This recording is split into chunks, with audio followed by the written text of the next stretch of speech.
যে আসো আমার কাছে আসো। কেন ডাকবে?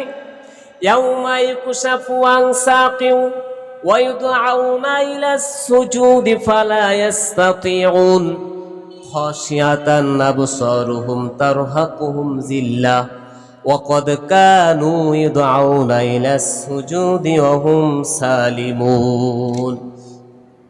আল্লাহ রাব্বুল আলামিন মানুষদেরকে ডাকবে, আসো। কিসের জন্য আসবা?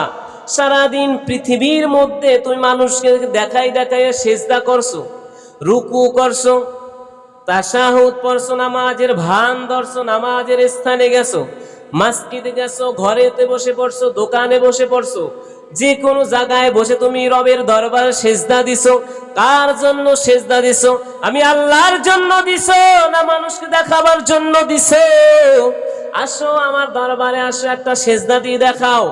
ইয়াউমা ইউকশাফু আন সাকিন ওয়া ইউদআউনা ইলা সুজুদি ফালা ইস্তাতিউন। আসো একটা সেজদা দিয়ে আমাকে দেখাও। তখন যারা রবের দরবারে রবকে পাওয়ার জন্য সেজদা দিয়েছেন, রবের দরবারে সেজদায় পড়ে যাবে। যারা রবকে পাওয়ার জন্য সেজদা করেন না, মানুষকে দেখাবার জন্য সেজদা করেছে, তারা টুন্ডির মতন দাঁড়াই থাকবে, লাঠির মতন। জোরে বলুন নাউজুবিল্লাহ। আল্লাহ রাব্বুল আলামিন বলবেন, তোমরা দাঁড়াই রইছো কেন? সেজদা দাও।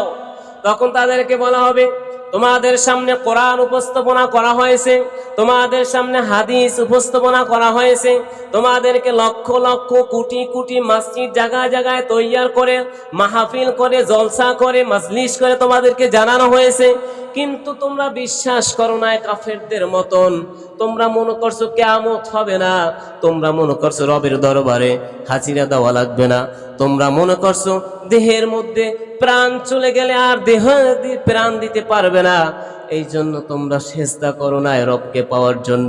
এবার আসো, কাফেরদের নমুনায় তোমাদেরকে ফেরেশতাদেরকে হুকুম দেবে, যাও ওদেরকে শেষরাইতে শেষরাইতে শিয়াল লাগাইয়া টানতে টানতে জাহান্নামের দরজার কিনারায় নিয়ে যাও। জোরে বলুন নাউজুবিল্লাহ।